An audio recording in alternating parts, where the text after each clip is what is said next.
Hi, I'm Dr. Nikita, working in L&N Dental Hospitals, KPHP, Kondapur, Manikonda, and Banjara Hills.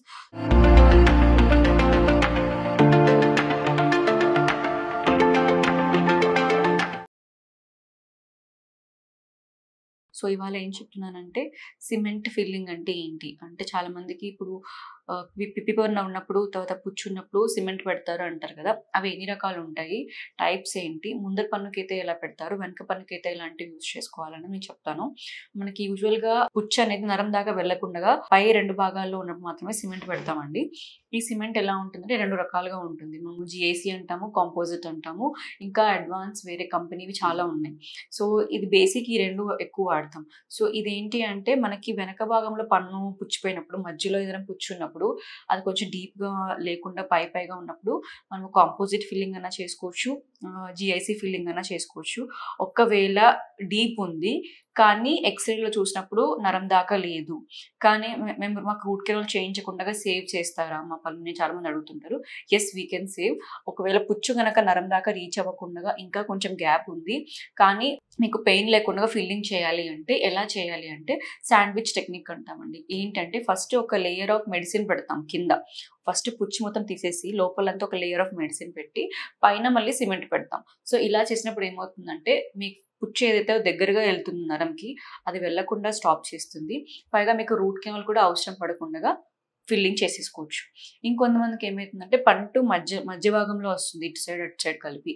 So, ఇలా వచ్చినప్పుడు ఏం చేయాలి అంటే ఇప్పుడు మనకి ప్రాక్సిమల్ ఫిల్లింగ్స్ అంటాం.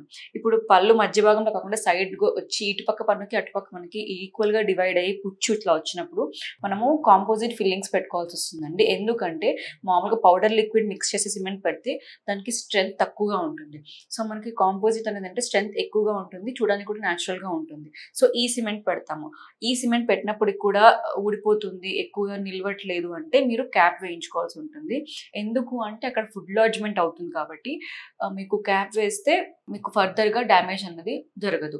సో, ఫిల్లింగ్స్‌లో కూడా టైప్స్ ఉంటాయి. మధ్యలో ఉంటే ఏం చేయాలి? సైడ్‌కి వస్తే ఎలాంటి ఫిల్లింగ్ పెట్టుకోవాలని డిఫరెన్స్ ఉంటాయి. ఇంకొంతమందికి ఏంటంటే చాలా చిన్న పిట్స్ ఉంటాయి. అంటే జస్ట్ బ్రౌన్ కలర్ డిస్కలరేషన్ ఉంటుంది. కొంచెమే ఉంటుంది పిట్. మనకి క్యాచ్ వస్తుంది. పట్టుకున్నప్పుడు ఏదో చిన్న హోల్ లాగా ఉందనిపిస్తుంది. ఇలాంటి వాటికి ఎలాంటి ఫిల్లింగ్స్ పెట్టుకోవాలి అంటే ఫ్లోబుల్ సిమెంట్స్ అని ఉంటాయి. అంటే మనకి పిట్ అండ్ ఫిచర్ సీలెంట్స్ అంటాం. సీలెంట్ లాగా ఉంటుంది. జస్ట్ ఎక్కడైతే ఆ చిన్న భాగం బ్లాక్ హోల్ లాంటిది ఎలా ఉందో అదొకటి ఇరాడికేట్ చేసేసి ఈ ఫ్లోబుల్ సిమెంట్ అనేది పెట్టుకుంటే మీకు ఫర్దర్‌గా లోపలికి వెళ్ళకుండా మీరు పుచ్చుని నివారించిన వాళ్ళు అవుతారు. ఇప్పుడు ఇవన్నీ నేను బ్యాక్ టీత్ గురించి చెప్తున్నాను. ఇప్పుడు ఫ్రంట్ టీత్‌కి వచ్చేసారంటే చాలా మందికి ఈ పళ్ళు ఇరిగిపోయి చిన్నగా ముక్కలుగా కింద పడినప్పుడు ప్లస్ పుచ్చు కూడా చిన్న పిల్లలకి పైన మొత్తం అన్ని 4 పళ్ళు పుచ్చు పడటం ఇలా జరుగుతుంది. దానిలో కూడా మళ్ళీ సివియారిటీని బట్టి ఇప్పుడు పై భాగంలో పుచ్చు ఉందంటే మన పుచ్చు భాగం అంతా నీట్‌గా తీసేసి ఫ్లోబుల్ సిమెంట్ అనా గాని, కాంపోజిట్ సిమెంట్ అనా గాని పెట్టడం జరుగుతుంది. ఎందుకు కాంపోజిట్ సిమెంట్స్ చూస్ చేసుకుంటామంటే ఫ్రంట్ టీత్‌కి అది స్ట్రెంగ్త్ కొంచెం అధికంగా ఉంటుంది. ప్లస్ ఈ సాఫ్ట్ సర్ఫేస్‌కి కొంచెం అతుక్కుంటుంది కాబట్టి. బట్ మీరు ఒకవేళ ఏదైనా ఫ్రంట్ టీత్‌తో చాలా హార్డ్ థింగ్స్ ఏదైనా కొరికినప్పుడు ఈ సిమెంట్‌కి వారంటీ ఎక్కువ రోజులు ఉండదు. సో, ఇప్పుడు ఎంత భాగం అన్నది ఇరిగిపోయింది, ఏ భాగంలో సిమెంట్ పెడతాం దాన్ని బట్టి మేము సిమెంట్ పెట్టాలా లేదా వేరే ట్రీట్మెంట్ చూస్ చేసుకోవాలా, ఐ మీన్ క్యాప్స్ అలాంటివి ఏమైనా చూస్ చేసుకోవాలా చెప్తాము. సో, మీరు ఇప్పుడు నా పన్ను నొప్పి లేదు కానీ బ్రౌన్ కలర్ డిస్కలరేషన్ ఉంది. సిమెంట్ పెట్టొచ్చా అంటే యెస్, వి కెన్ డూ. మీరు ఒక్కసారి మా హాస్పిటల్‌కి విజిట్ అయినట్టయితే మీకు ఏ భాగంలో పుచ్చు ఉంది, ఎంత డెప్త్ ఉంది బట్టి మేము సిమెంట్ చూస్ చేసుకుంటాం.